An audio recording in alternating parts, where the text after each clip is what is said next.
Hi, I'm Alex Radcliffe. And I am Ricky. Today we're reviewing Chai, the tea game. I think it's just called Chai.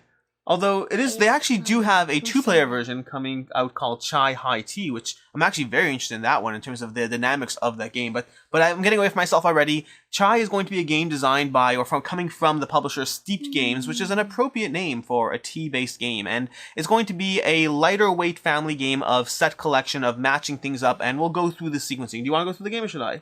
I think we should each do parts. Okay, so how many rounds does the game last? 4.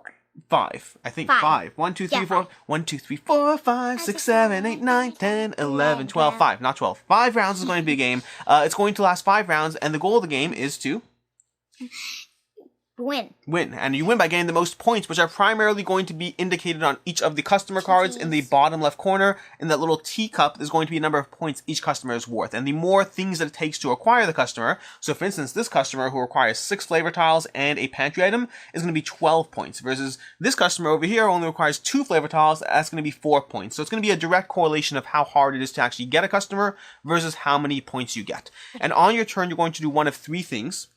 One of them is visiting the market. Okay. Another is take 3 items from the pantry. Yep. This is market. And we'll move these aside so people can see the pantry. And the last one is reserve 1 customer and use 1 ability. And so for each of those actions, reserve a customer and use an ability is basically going to be over here, where you're going to start the game with the customer, and as long as the game proceeds, you can either immediately fulfill a customer from the general card row, or you can reserve it because you want to eventually get that customer and its whatnot, and fulfill it when you have an opportunity. So that action at the end, reserve a customer, use an ability, is take a customer, put it aside, you haven't actually done anything with it yet, and then use one of these 3 abilities on the card row in order to do some other things. So for instance, this one is going to be taking an extra pantry item from the market. So that's going to be the first action over there. The second action is going to be taking 3 items from the pantry, which is going to be this pantry over here. You want to go through it? The 5 options are milk, sugar, honey, vanilla, and cinnamon, I guess. Yeah. I think we could be wrong. Cinnamon spice, whatever.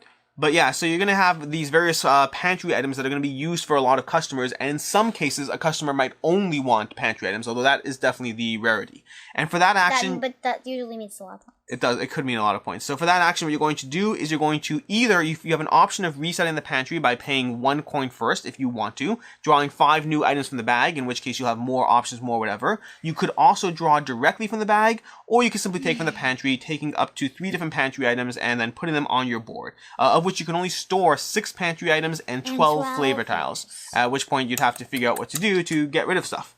And then the main action, the bulk of your actions in the game, is going to be visiting the market.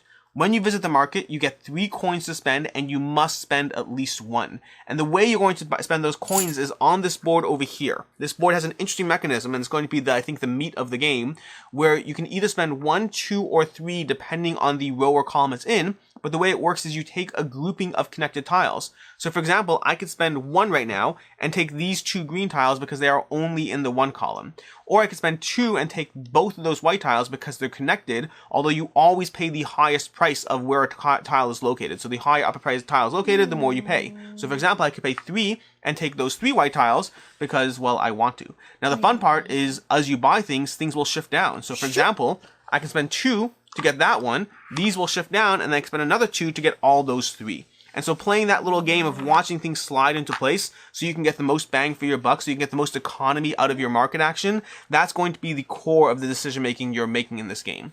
Along the way, when you have enough stuff to fulfill a customer, you can go ahead and fulfill a customer. You can give them the tea they want. You're going to go ahead and flip it face down, or however you want to track that you fulfill the customer until the end game. You're going to take all the things you use along the way, maybe a few tea tiles and whatnot, drop them into one of these cups, and take the tip from the customer, which is hidden. In this case, I got a coin. So we'll add a coin to my reserve. Put that off to the side, and then when all the cups are filled, there'll be a variable number depending on the player count. When all 3 of those, however many cups are filled, that will trigger the end of a round, at which point you'll reset the cups, you'll reset a few different things, and you'll move on to the next round, repeat that 5 times, and that will be the game. Whoever has the most points ultimately wins. That's Chai. Did I leave anything out? You did leave out, how many customers are able to reserve at once? How many? I believe you can reserve whenever you want. I think it's up to 2 or 3. No, I think it's this action is reserve one customer and use one ability. It says one customer each. But you can have as many customers as you want in front of you, although you have to eventually fill them or they're not going to be worth any points for you. And that's going to be the core of the game. There's a few small rules I didn't really get into, such as utilizing different of these these icons whenever you reserve a customer of a color. Yeah, the small things like that, but you get the core idea of the game so far. So, Ricky, this is the part where we get to talk about the game. Okay. What do you like about Chai? I like how it's similar to other games I like. Such as? There's one I'm thinking Explosion. of. Oh, interesting. That's a good call. I wasn't thinking of that one. Potion Explosion. You told me. What one are you thinking of? So I'm thinking of Century Golem Edition. Why? Because both of them have that action of trying to collect things 4 cards in a row. I see that, but not really. Well then, so Potion Explosion is going to be definitely true because Potion Explosion as well will have that element of trying to build a sequence of things kind of sliding into place so you can get the most efficiency. Is the correct noise, exactly. And then Century Golem Edition is going to have a general set collection aspect. It's sharing a high notes. I kind of agree with Ricky. The main gameplay is going to be very different, but you do have that overarching goal of collecting stuff so you can trade it in for cards that will give you points. And I also highly enjoy the artwork. For example, this is an adorable version of Alice in Wonderland having tea with the White Rabbit. Yeah, the game comes with and this is a good point to note where we have the deluxe version of the game, so I don't know all the things that are or aren't extra. The game comes with metal coins, it comes with a playmat, it comes with a bunch of extra cards depending on the edition, so I don't actually know if Alice is a standard card or not. I know they have a lot of fun little hidden jokes. They have Dorothy in one card, they have some standard people, they have the wizard, they have Gandalf or whoever. They have a whole bunch of cards that are just, little more references as opposed to just people or whatnot. Anything else? They have the Queen of England. I have no clue if this is a standard card or not. I have no clue. That's not the Queen of England. That is the Queen of England. No way. That is absolutely the Queen of England. No, she has a gigantic ruff. No, here's what we're going to do. Is that the Queen of England or not? We got comments down below. I need to know if it's the Queen of England or not because apparently Ricky and I have to settle a bet now. She says no. I say yes.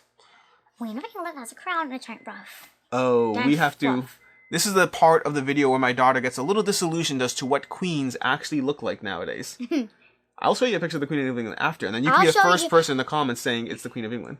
And I will tell you, and I have read a book with a picture of the Queen of England. Also, I've read many books that say she had a giant ruff around her neck. There have been lots of Queens of England. This video is entirely sidetracked from the review. Anything else you like? I also like all these flavors, such as lavender, vanilla-ish, berry, ginger.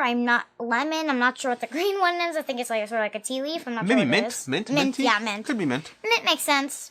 All right, cool. For myself, I like a few things. I like the production value, like Ricky already talked about. The production value is incredible in this game. These coins are some of the best coins I've seen. The playmat's great. I don't have it laid up here, but the playmat is great. These cups are absolutely deluxified. Lots of fun. You may notice behind us on the mantle, Ricky decided to put a little puppies in the cups, which is what we do when we play too. We have little Beanie Boo situations in the cups because it's adorable. They do not come included with your game. Bought separately wherever Beanie Boos are sold. We have, so that's going to be the production value, just completely incredible. I like the puzzle of this board. This puzzle to me is my favorite part of the game. The aspect of trying to figure out, okay, well if I spend 1 here, those will slide down, and then I can get 4 tiles together for 2, which is a pretty solid thing. I like that a lot. I like that's going to be my main part of the game that I like. And I like it in Potion Explosion as well. I like creating those little sequences, like Ricky said. Lots of fun to sit there and spend, 3 coins at the market and walk away with much more than other people, did on their turns. So that could be a lot of fun there. I like the abilities that come out. It adds a little bit of a mix to, I kind of want that customer, but reserving a customer isn't satisfying enough. So I'll reserve a customer and use this ability and that. And that's going to be, I guess, the main things I like about the game. What do you not like about the game? Oh, I like that it's easy to teach. It's really, really easy to teach. It's really easy to set up. Very accessible in that sense. Actually, nothing except that there's a lot of different things on the board. Lots of different things to comprehend and pick. Okay, so that's interesting. For me, the things I don't like are going to be really one thing, which is it's not so much that I don't like; it's just a question of target audience. Which is the game very much to me does have a lack of lots of decisions to be made. Meaning, I like games that give you a lot of decisions. I like games that sit there and say, well, I can do this or this or this. For me, I primarily feel like the entire game part, meaning it depends how you define game. There's sequencing in games. Candyland is a game that has no decisions whatsoever. You just go through a sequence. The game has a decent amount of sequencing in terms of the structure of a game and going through the motions.